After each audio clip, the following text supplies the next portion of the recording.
Good afternoon, Pula Binaka, and welcome to Speak Your Mind. I'm Peveli Rokotivuna, sitting in, this afternoon, good afternoon it is, on the Speak Your Mind on behalf of Roland Koroi, who's not in today, but joining us today is the Senior Women's Interest Officer from the Ministry of Women, Rachel Limau. A very good afternoon to you. Good afternoon, Peveli. And thank you for joining us. Now, Rachel, I'll just jump right to it. The work that you do, Senior Women's Interest Officer. Now, what does this entail? Apart from the obvious in the title. Thank you. The position involves, it works in terms of two thematic areas within the Women's Plan of Action. Mm-hmm. Now, the Women's Plan of Action 2010 to 2019, and the thematic area focusing on the elimination of violence against women and children, that's one. And the second one is on the access to services. For the elimination of violence against women and children, the work that has been undertaken specifically for this position actually looks at the establishment of zero-tolerance, violence-free communities throughout the country. Mm-hmm. And at the moment, we're working with 66 communities. 66 communities. Okay. And for the access to services, just to highlight, 10 women who went to India for training on solar. They've actually installed solar panels in their communities, and there are 12 communities that they are working with in terms of installing this solar panel. So those are some of the two thematic areas that the position looks after. Okay, and now I'm sure that there's another, it's of course much broader than because of what you've just mentioned, but speaking on this interest, because of the those women, it actually piqued the interest of the nation, and I'm sure for those who are listening in this afternoon and also watching on FBC TV, the criteria of those women of who were sent up for those training, how did you go about the process of choosing these women?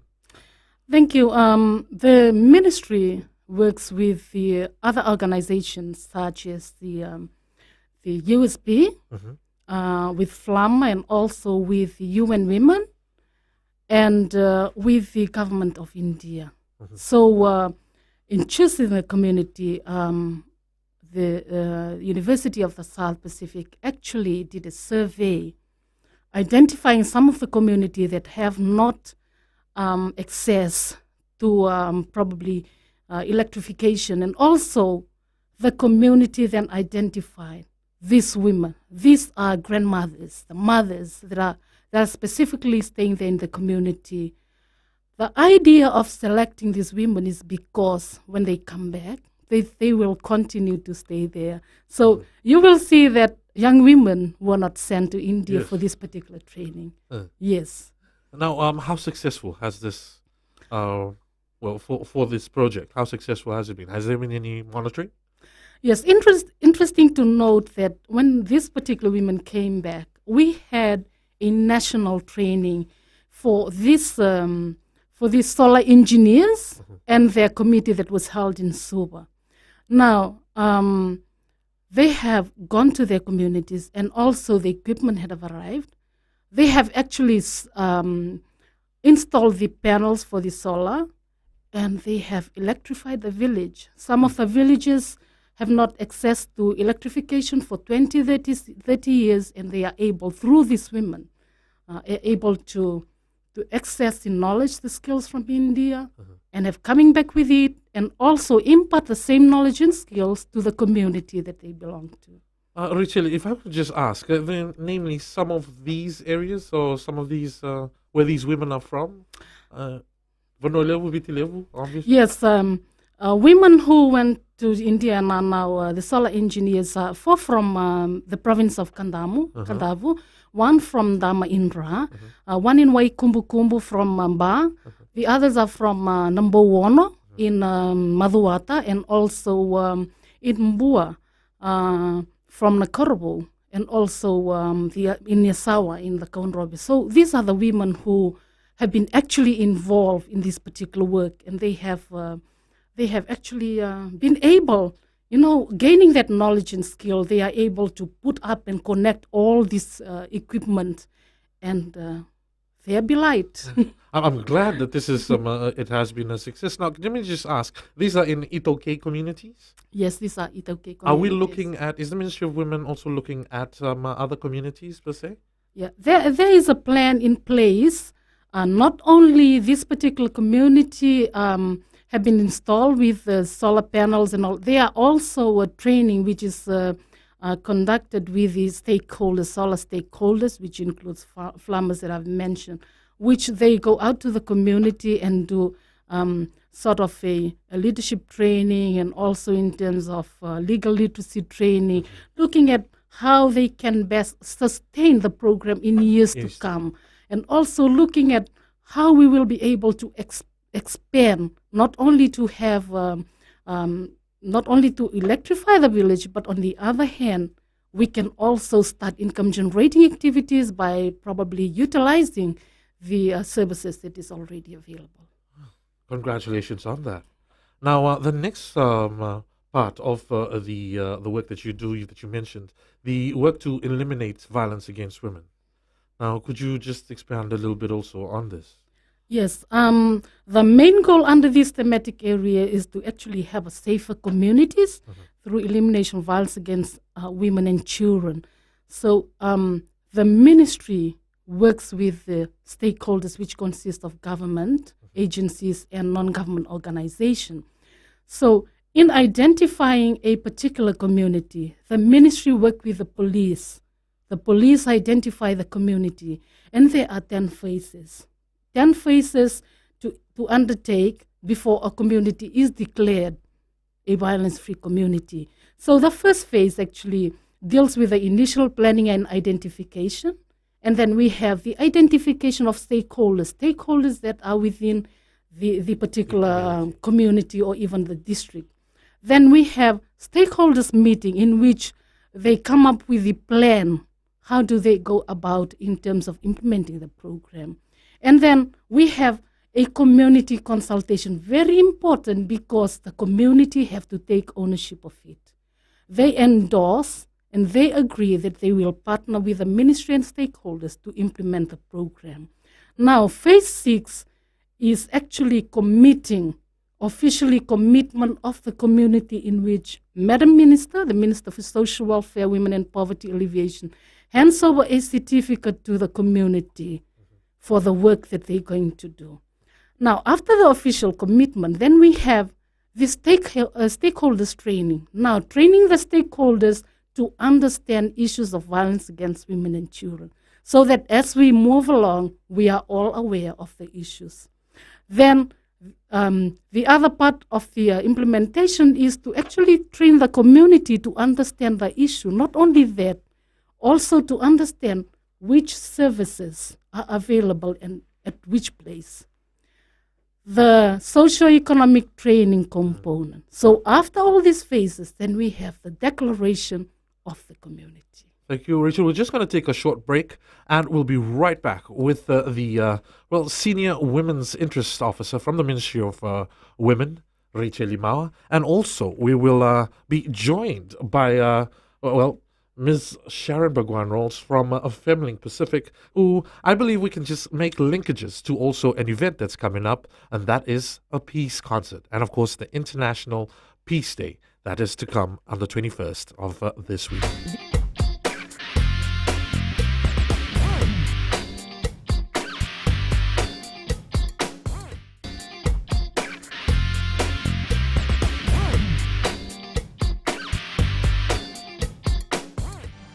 Welcome back to Gold FM Speak Your Mind, and with me, we're talking, women's issues, and it's not only, come to think of it, it's not only women's issues, it's everyone's issues, and that is the elimination of violence against women and children. And with me is the, Senior Women's Interest Officer from the Ministry of Women, Rachel Limawa, and also we've been joined by the Executive Director of Femlink Pacific, Ms. Sharon Bagwan-Rolls. Thank you, Sharon, for joining us. Thank you, Pideli. Right, so we are continuing with this the work that the Ministry of Women are doing in the area of eliminating violence against women and children. Now, Richeli, if we're continuing with, just stressing on what now with the government, with the work that you've mentioned, the work with stakeholders, and we have a representative from another stakeholder, the NGOs. Now, is there a lot more of, as the Ministry of Women sees it, yes, you do need the work from the NGOs, yeah? And how are these linkages? How are they? Thank you. The ministry actually establishes the interagency task force on the elimination of violence against women. And we have government agencies and also non-government organizations are our partners in terms of undertaking, implementing works in relation to the elimination of violence against women. So we have a interagency task force, and also within that we have 3 subcommittees, which is looking at the review of government initiative and also in terms of policy development and the access to services. Very important in terms of not only looking at the work that's implemented at community level, but also some of the issues that have to be undertaken from national level.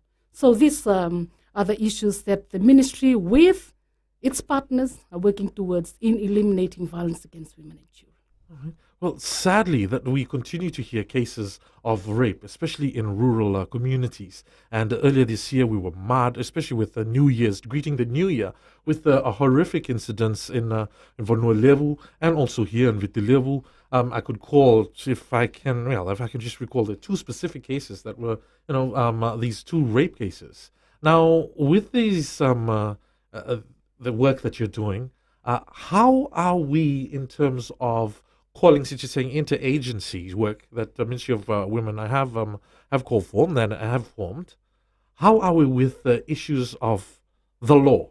The law meaning, harsher penalties. Because every morning I'm on a breakfast show that people call up and ask for harsher penalties against those who are perpetrators of violence. How is Ministry of Women? What do they? Are you looking to this particular aspect? Yes, there are existing legislation. We have the domestic violence decree. We have the no-drop policy with the police in terms of reporting cases. There's a need for a wider collaboration, a multi-sectoral approach in which we could reach out to the community, make them aware that violence against women is a crime. And therefore, when such issues happen, they need to report the case. There's also an increase in awareness, and let's not be surprised that there will be increase in reporting because the community, women and men, knows where to go to, knows what is documented in the laws, that they need to report this. But the important thing is to getting them understand, information is power.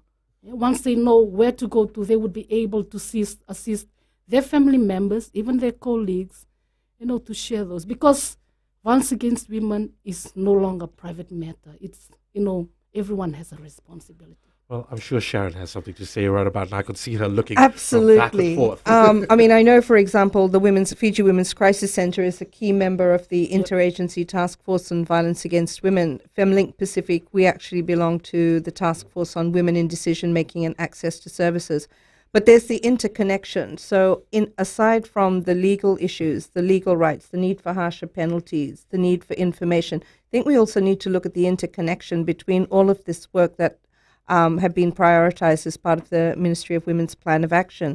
If we're talking about women in decision-making and where we have structures in our rural communities, as an example, where women are sidelined from decision-making, the girl child should be only seen and not heard, we're still perpetuating some of those stereotypes that say your status as a female in this country allows me to do whatever I can. So I think we need to look at it from an interconnected point of view. If we're talking about access to services, in particular economic empowerment issues and services where communities feel that, particularly women, feel that they have the resources to be able to feel empowered to stand up and say, no, I'm not going to stay in this violent situation. That's also part of the prevention. And in addition to the physical violence and that's manifested through rapes and other assaults, I think we also need to recognize that there are many forms of violence being experienced. That's not just the physical, but the emotional and the institutional violence. If we're not going to change some of the ways in which we're behaving as a country or the different institutions, we won't see that kind of peace that we're trying to achieve. Yes, indeed. Well, Racheli, now if we just look at also the work from the interagency task force that Sharon has mentioned, you've also touched on the work that the women, the grassroots women that went to India. Are there other projects such as this in place to the Ministry of Women are looking at? Yes, we have the other thematic area is on the formal sector employment and livelihood, and this is where women are being assisted in terms of economic empowerment program.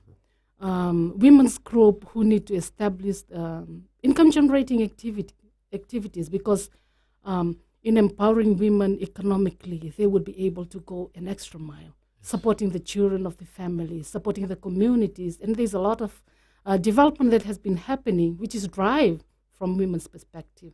So there are other programs that is in place. And also we have the laws, women and the law, in terms of the laws that are actually probably looking at how women could be best access to this particular legislation, and also in terms of reviewing of laws. So those are some of the areas within the Women's Plan of Action that the government and other organizations, stakeholders, are working towards for gender equality and empowerment of women. Well, I've always maintained that, yes, we need to empower women with information. Information is key. But I've also said that in women's, I've always felt, not saying, but also felt that in women's issues, we also need the work Absolutely. You can't just talk about advocates without talking about men. Yeah, and we can't just talk about... How are we working with gender sensitizing our men of today? I think it goes back to, if I may, on the areas of decision making, that we need to be looking at those structures. Are they male dominated, and how do we ensure that women are also part of that decision making? So we need to be promoting that kind of equality, and that if something is happening to a woman or a girl in your community, you're just as responsible. But that's what I mean by some of that those structures that aren't working, and just perpetuating the fact that you're female, stay over there, I can do whatever I want. Well, sadly, time has caught up with us once again, but we're headed for another break. We are continuing our conversation here with the work that the Ministry of Women are partaking in, and also the partners. And that is, we have in studio also the Executive Director of the Femlink Pacific. Stay with us on Speak Your Mind. We will continue after this short break.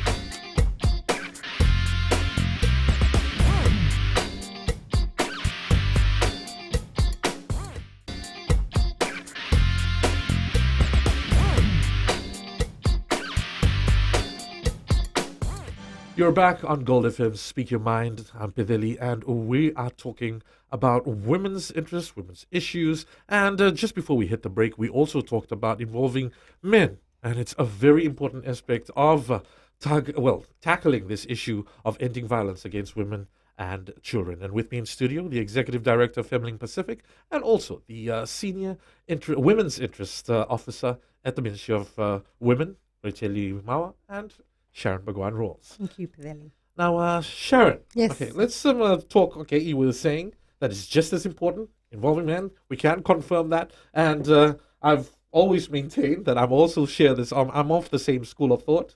And what work does Femlink Pacific, if I may just ask quickly, involve? Do you involve any sensitizing male or men? We're working with a whole lot of musicians. No, I think it's really about our focus has been on developing the leadership at the rural level through working through the networks of both the Song Song Wakamarama and the National Council of Women. But in looking at the way in which women have shaped and paved the way, whether we're addressing violence against women in its broader sense or peace activism, I have to acknowledge your mother, the late Amalia Rokotuivuna, because I think she really modeled for us when she organized through the Fiji YWCA the anti-nuclear anti-nuclear movement, which, Atom was born, and from that we had the whole Pacific-wide movement. But her collaboration, it wasn't just with her women's rights sisters, her feminist sisters.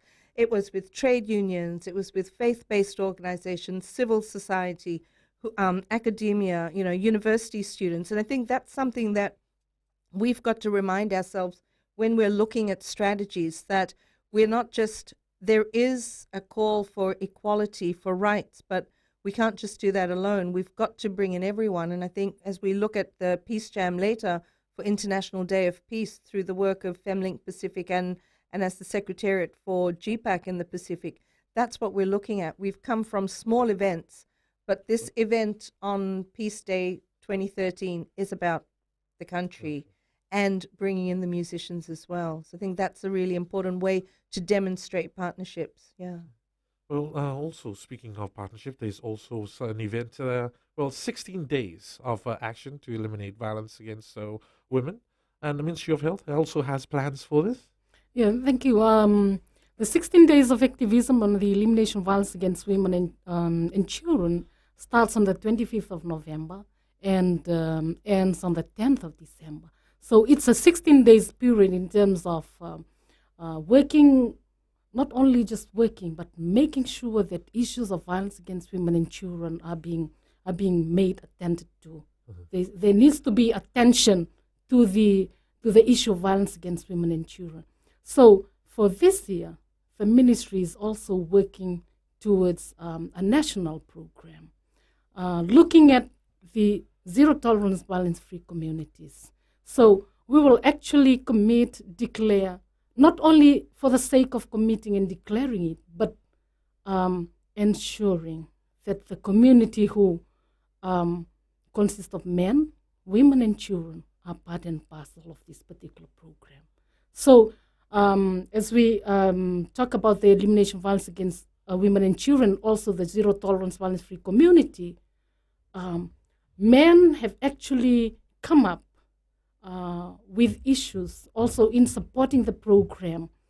They also attended training on gender-based violence because in terms of looking at the issue, we also need to include both men and women so that they contribute positively towards this particular program. We want to create a safer community where women and children are being protected and their safety is important.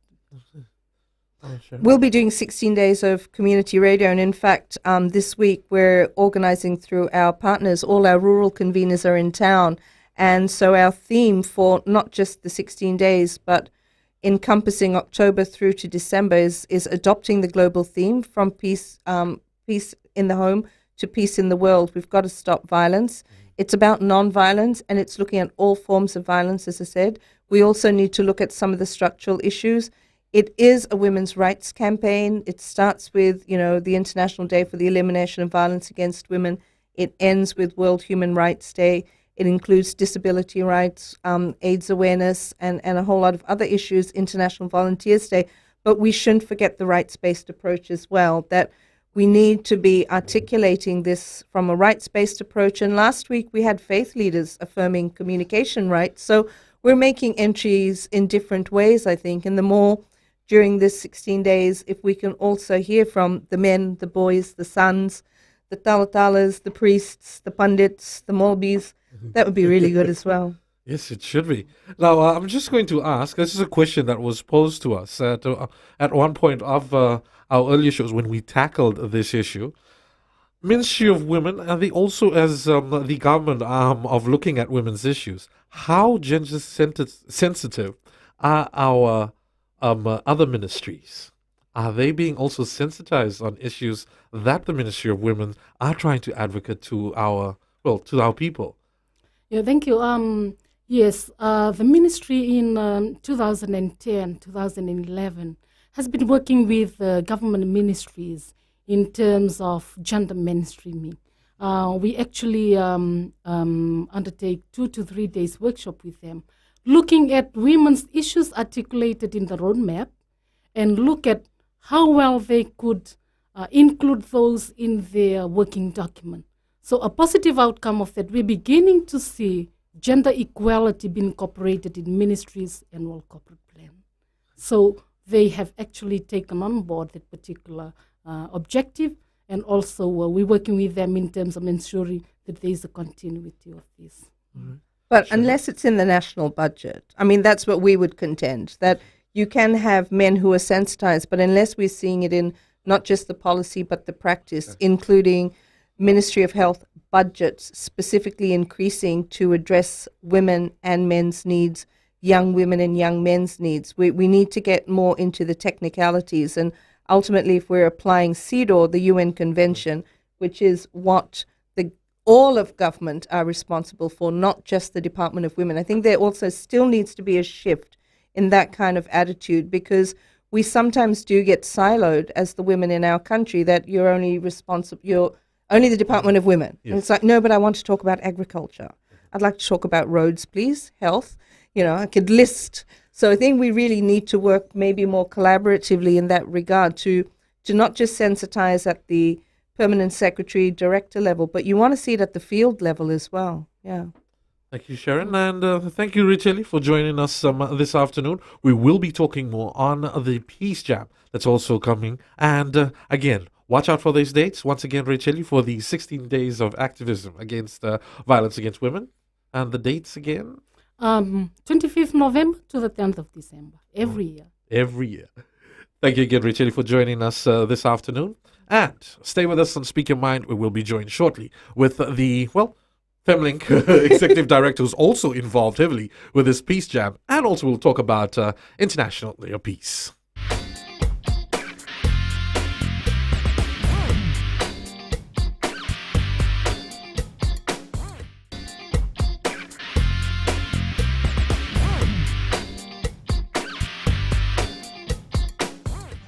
Welcome back, ladies and gentlemen. This is Speak Your Mind on Gold FM. And with us in studio, we're talking peace now. It's all about peace. And the Executive Director for Femlink Pacific, Ms. Sharon Bhagwan-Rolls. And we're also being joined by, a local favorite and also very familiar face, Aquila Ngumi. A very good afternoon to you, sir. Good afternoon, Pileli. Good afternoon, Sharon. Hello, How you doing? Kumi. Good. And you tuned into Gold FM. Right. And of course, on FBC TV tonight. Good evening. Okay, well, we're talking about Peace Jam. Now, tell us, what is this Peace Jam? And, let's hear it. As I was saying before the break, people like your mom in Fiji and the Pacific, the late Amalia Rokutuvuna, paved the way for peace activism really in the Pacific. There are many women who've contributed to building peace, whether it's through the conflicts in Bougainville, the anti-nuclear movement in Northern Pacific, but just for here at home, and if we link it back to Femlink's work, that's really, sort of how we all learned as young women what this is all about. So peace activism has been part and parcel of the women's movement and civil society, and linking to many things. So not just the peace in the home type issue, but the broader issues of militarization, the anti-nuclear movement, the rights of indigenous people to define their politics as well. So building on that, Femlink is now part of a global network called Global Partnership for the Prevention of Armed Conflict, GPAC. We host the Pacific Secretariat, and we work with peace builders and activists in Bougainville, Papua New Guinea, Solomon's Tonga, as well as Fiji. Mm-hmm. So over time, since GPAC was formed back in 2005, the International Day of Peace as well, as a result of a UN General Assembly resolution, has become an annual event on our calendar. And it's collectively calling across the globe for ceasefire. So when we talk about ceasefire in the Pacific, we're not just talking about ceasefire over there in Syria, which is important, but also what does it mean, ceasefire at the local level, ceasing all types of violence, and where we're asking for a commitment, just one day, people across the world make a commitment to focus on peace and to act through peace. So we've adopted the theme of making peace the news, and as part of making peace the news, it's grown from our little peace vigils to the Peace Breakfast last year, and now to the Peace Jam, where we've got an opportunity to collaborate with more than 80 musicians from Suva to really say this is about a community from, coming together for peace on International Day of Peace, September 21st. Wow. And I'm assuming this is where you come in, Mr. Gumi. Yes. Yeah, not just because he's going to sing. Not just because he's a pretty No, no, face, too. No, yeah. Well, what kind of guy's that? Stop. No, but thanks, Pideli and Sharon. Yes, with the Peace Jam, the fact that it was on September 21st, so what better organization to work with than with Femlink? Since their inception, as you know, they've been empowering the most important institution, which is the home, focusing mainly on the anchor of the homes, which is the mothers. So it'll be a pretty exciting event, and everything starts at home. So for the musicians here, earlier on in the year there was a connection from the musicians that came abroad. They came and they had something at the yacht club. They are reconnecting with the musicians that used to turn up the nights here in the 60s, 70s, and 80s. So pretty much what we want to do is do the same thing, but this time connect with the younger generation, the upcoming talent.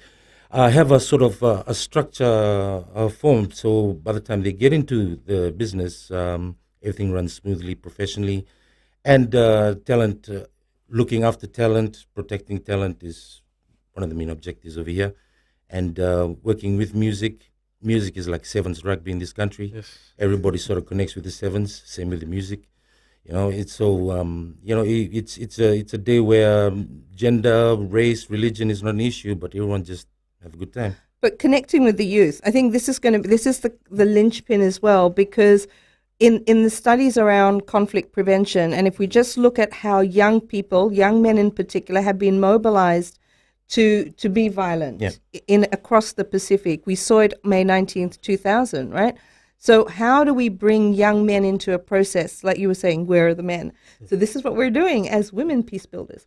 How do we also support processes that aren't just the standard, let's do peace education, but young men being supported through music to talk about their issues through song and performance? That's part of the creative expression for the Peace Jam as well. So there are two events.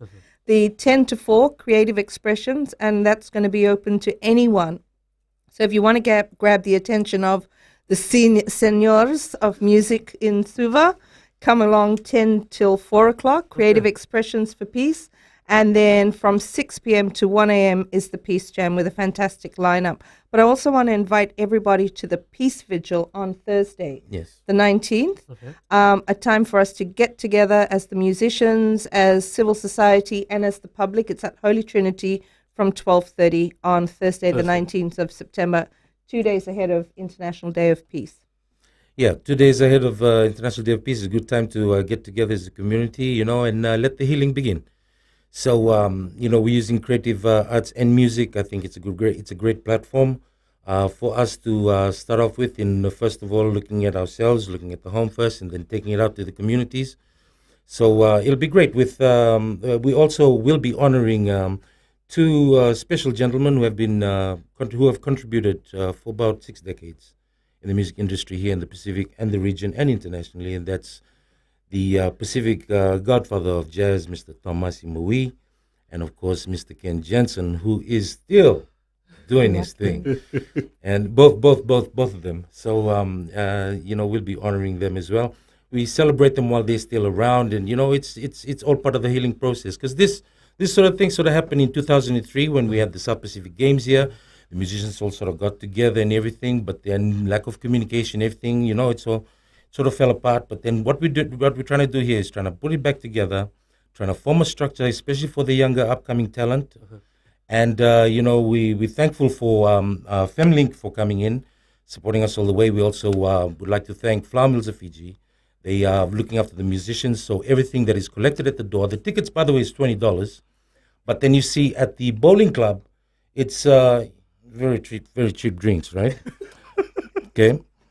But cups of tea. Yeah. But then there's cups of tea as well. There's Henry as well, with the lovely cakes and cups of teas as well. Yes. And we're very thankful for the bowling club for having us there. And also, Stage Tech for helping. Yeah, Stage Tech as well for helping us with the stage and sound.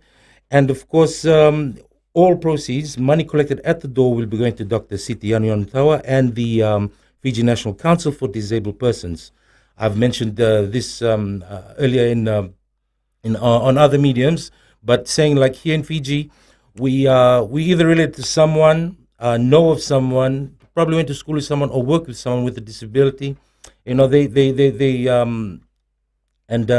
is sort of our way of giving back, helping them. I've got a good friend of mine who's in the Fiji National Council for Disabled Persons, Josh Wakaniasi, and he's been trying for a long time to get something going, and we're just grateful for this opportunity to help. And Dr. Yanion Tower also is wanting funds.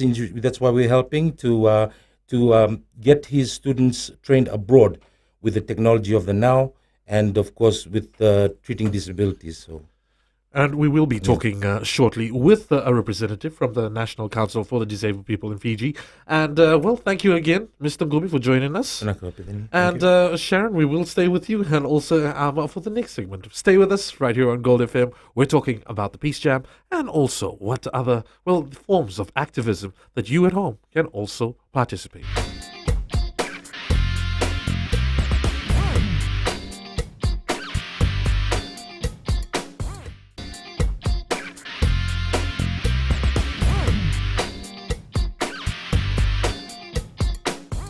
Welcome back to Speak Your Mind on Gold FM. We are talking Peace Jam and also the International Day of Peace, but also joining us this afternoon, we also have the representative from the Fiji National Council for the Disabled People. And a very good afternoon to you, John, and thank you for joining us. We've been talking about the Peace Jam, and Aquila Ngumi has mentioned that part of the proceeds will benefit your organization. Could you please explain a little bit about the work and also how you're going to utilize this? Well, good afternoon to both of you, and thank you very much for allowing us to be part of this release today. But we are very fortunate to be included in this super musical that is coming up. Probably I can call it short September to Remember. September to remember. Well, I'm here representing the Fiji National Council for Persons with Disabilities. As you're aware, Dr. Siti is our national director. People with disabilities in recent times have been largely invisible in all areas, in all levels of development. Well, things like this that happens, and it's a kind of awareness to us. It's a big impact on our disability family as a whole. But let's take it into consideration. Now, what we were trying to promote is not our disability. We want the person to be first, what we work our ability. Well, and then in order to facilitate all of this, for empowering people with disabilities, even us trainers and who work with people with disability, we need to enhance our acquired skills so that we can facilitate well with how when we work with people with disability. So FNGDP has come up with some ideas. We have a sister school in partnership in Korea, which is a Busan Training Center, and they've come in and we've signed a memorandum of understanding with them up to 2015. Okay. But then we have to somehow we look for funds to take our children from here or our trainers from here to go, and then from there they'll take it over. So this is when this initiative comes up, we were very fortunate that even the musical association has think of us in some way to be part of this. So we were very fortunate, and big Vinagavagalev to the music association for what they've transpired to connect this with people with disability in trying to achieve what we were trying to for the people with disability as a whole. Right. Are we looking at also participation of the people with the representatives from your organization on the day of? Yes, very much like our children. We were doing something as a surprise package back in the school. They were ready. Tomorrow we'll be calling in the parents for them to perform with them. And then on the very same, on Friday night, we'll be performing. There's a Kula Film Award, Yes. we'll be performing live for that concert. And then by Saturday, we'll be all there to Ready support. to be at the Peace Yes, Jam. yes, yeah. we'll all be there, yeah. All right, Sharon, you mentioned the program during the day. What is it that you said? So from 10 a.m. to 4 p.m. at the Bowling Club, we're calling it Creative Expressions, Making Peace the News. And so the whole idea is we're opening it up to different civil society groups or other performers. We know there are a lot of people that are involved in the poetry slam, or you might be an artist that has material that you want to display. We're also going to be documenting peace messages as well. So you can just come down with your family, it's Saturday market day, make your way down to the Bowling Club afterwards with your children, and you can share your peace messages and get those recorded. And we'll be sharing those peace messages on the GPAC Peace Portal. So we actually are linking not just at the community, but across 14 global regions, 14 regions across the globe as a community. So if you think about it, but, with the time zones, we're first. It's interesting making those links with the Yeah. different centers. What about here in Fiji? Are we also making links with the various other schools? I know it's a little bit difficult, but Yeah, the focus was is not a school because they come the musical association they goes through the Fiji National Council. yes. Okay, the Fiji National Council they have their affiliates. Like my friend Gumi was he got a good friend Josco. Okay, Josco represents the Spinal Injury Injuries, Association. yeah. So, Right. these are affiliates under Fiji National under- Council. Yeah. So like when Fiji National Council is there, these affiliates get always access to.